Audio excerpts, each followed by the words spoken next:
Gravando mais uma aula aqui pro meu canal. Me chamo Caio Vesper, sejam muito bem-vindos. Nessa aula aqui a gente vai falar sobre regulação do bombeamento cardíaco.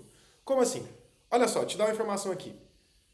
Quando a gente está em repouso, nosso coração, né, ele bombeia cerca de 4 a 6 litros de sangue por minuto, tá? Grava essa informação. 4 a 6 litros de sangue por minuto. Só que esse bombeamento, né, essa quantidade de sangue, quando você, por exemplo, vai se exercitar, quando você vai fazer alguma atividade, ela pode aumentar de 4 a 7 vezes.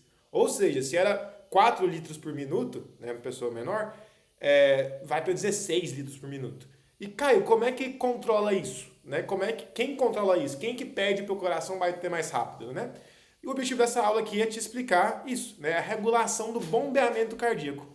Então, bora deixar de enrolação e ir para a aula. Calma aí. Já deixa o like aqui na aula, pô. Não custa nada, deixa de ser mesquinho. Vai lá embaixo, só clica no like aí para ajudar o canal, tá? E compartilha o vídeo com os amigos. Vamos lá. Regulação do bombeamento cardíaco. Igual eu expliquei para vocês. Como é que a gente tem essa alternância de, por exemplo, 4 litros por minuto para 20 litros por minuto? Como é que o coração decide isso? A gente tem dois mecanismos. A gente tem o mecanismo intrínseco do coração, tá? Então, intrínseco ou seja, dentro do coração, o coração mesmo bate mais forte, mais rápido por ele mesmo, tá? Por um mecanismo que está dentro dele. E a gente tem o mecanismo extrínseco, que é pelo sistema nervoso autônomo. Vamos começar com o intrínseco. Você já deve ter ouvido falar de mecanismo de Frank-Starling, tá? Mas o mecanismo de Frank-Starling é o funcionamento intrínseco dessa regulação. O que acontece? Como é que funciona isso aí? Olha só. Basicamente, quem controla a quantidade de sangue que o coração vai bombear, ou seja, a força com que o coração vai contrair, é o retorno venoso. O retorno venoso é a quantidade de sangue que chega pelo átrio, né? Pelo átrio direito, pela veia cava. Quanto mais sangue chegar pela veia cava, quanto mais sangue chegar pelo sistema, né? Que lembra, o sangue passa pelo sistema, chega pela veia cava e volta para o coração. Quanto mais sangue chegar, mais eu distendo a parede do coração, mais eu distendo o músculo, mais forte o coração bate. E por isso que é intrínseco. Não precisou de ativar nervo e tal. Não. Quanto mais sangue chegar, mais distende a parede, mais forte ele bate. Praticamente, se a gente for pensar, todo o sangue que chegar, né, na veia, o coração tem que mandar embora. Né? E de novo, por quê? Porque quanto mais sangue chegar, mais distende a parede, mais forte o coração bate, mais sangue ele manda lá pela aorta. Então, quem vai controlar, né, é a quantidade de sangue que chega pelo sistema, pelos tecidos periféricos. Então, se os tecidos periféricos mandarem mais sangue pela veia, mais a parede distende, mais forte o coração bate.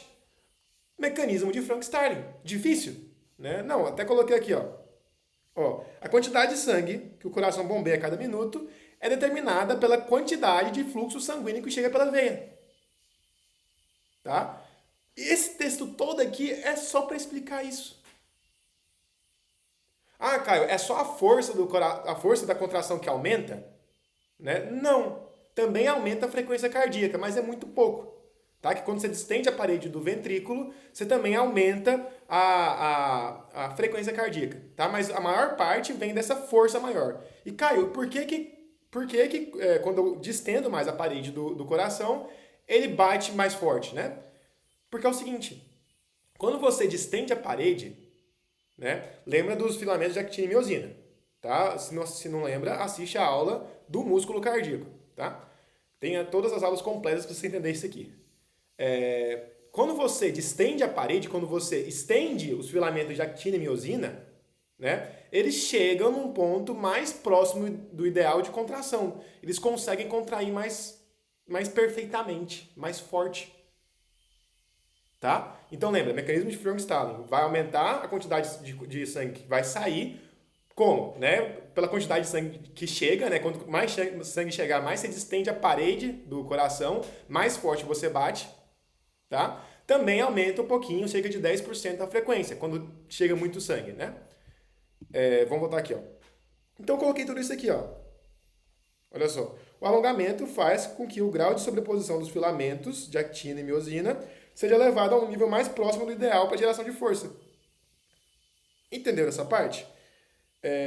Aí eu coloquei, ó, também aumenta diretamente a frequência, mas é cerca de 10 a 20%. Quem realmente vai aumentar a frequência é mais o sistema extrínseco, né? Do sistema a parte do sistema nervoso. Mas, bora lá. Aí eu coloquei aqui um gráfico que o Guyton coloca, só para ficar mais claro. Olha só. Quando eu aumento a pressão atrial, ou seja, por que eu aumentei a pressão atrial? Porque chegou mais sangue pela veia, né? Eu distendi a parede do átrio, eu vou aumentar o trabalho ventricular, né? Quanto maior a pressão, mais eu aumento o trabalho ventricular, né? A quantidade de sangue que eu movo, que eu vou mover, né? Mas enfim, só para você entender o gráfico que o Guyton colocou. Então, além do sistema intrínseco, que é o de Frank-Starling, a gente tem também o controle pelo sistema nervoso autônomo, que é extrínseco, né? Que não vem diretamente do coração, não é ele por ele mesmo controlando ele mesmo. O que acontece? O extrínseco, a gente vai ter dois tipos de estimulação. A simpática, tá? O que é a simpática? Ela vai aumentar a quantidade de sangue que o coração ejeta, vai aumentar o trabalho do coração.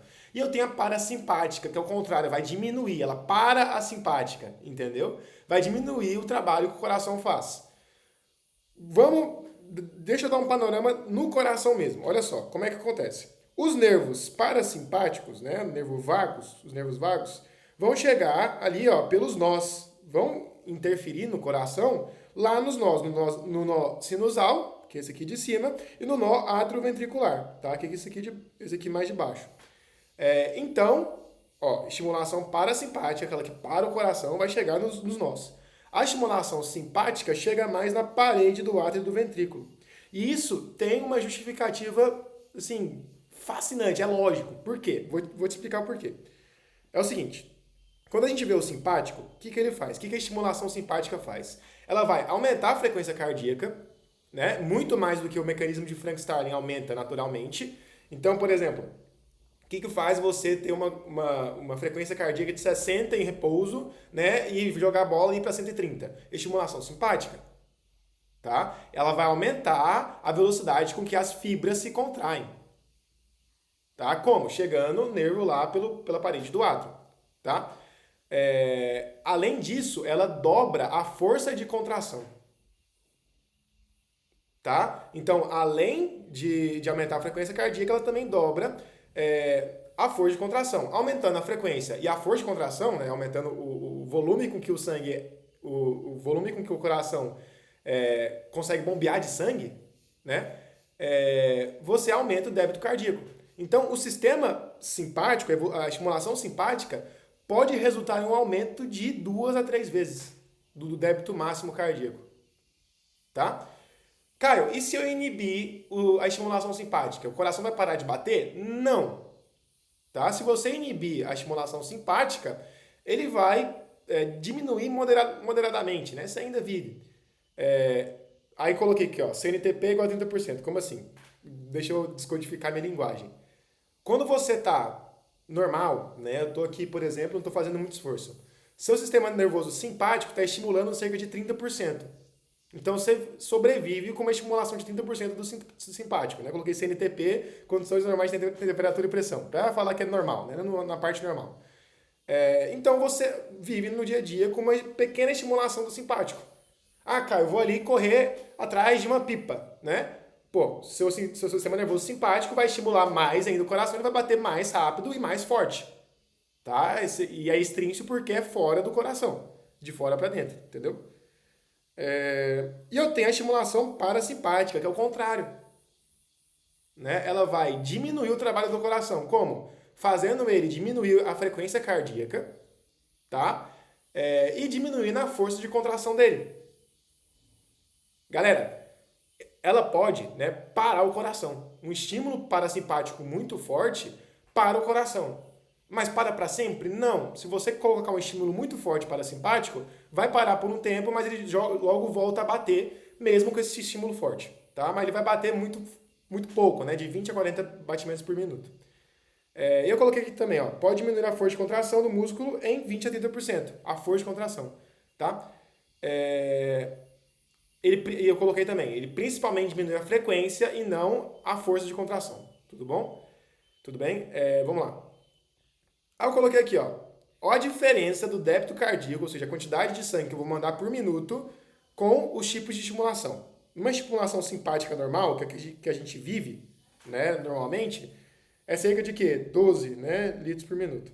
12,5, por aí. Quando a gente ativa o sistema nervoso simpático, máximo assim, a gente pode chegar a um débito cardíaco de 25, 24 litros por minuto. Né? Agora, sem estimulação simpática, né? Sem estimulação simpática e parasimpática, a gente teria um débito cardíaco em cerca de 10 litros por minuto. Tá? Agora, quando a gente ativa a estimulação parasimpática, vai calmar o coração, chega de 7, 8, né, litros por minuto. Entendeu? Isso tudo, lembrando, sistema nervoso autônomo, né, para a parte extrínseca. Tá? Última parte que o Guyton coloca sobre essa regulação é o efeito do íon potássio e do cálcio. Mas se você assistiu às outras aulas que eu dei, você já deve ter na ponta da língua esses efeitos. Olha só. Lembra, o potássio, se a gente tiver muito potássio no coração, ele vai diminuir o potencial de membrana das fibras. Né? E isso vai fazer com que as fibras as fibras contraem menos, né? Diminua a contração das fibras. Tá?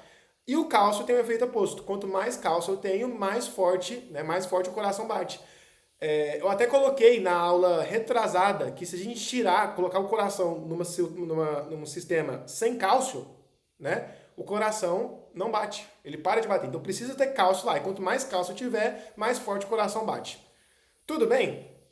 Galera, a gente está terminando a parte de cardio do Guyton. Tá? Acho que essa aqui vai ser a penúltima aula. Vai ter mais uma aula de eletrocardiograma, mas a gente está terminando, né? É isso então, né? Se não deixou o like até agora, deixa o like, larga de ser mesquinho, só baixar a página e clicar no dedão, tá? Se inscreva no canal se não for inscrito, me siga no Instagram, @espercaio, lá eu posto os avisos sobre os vídeos e até a próxima.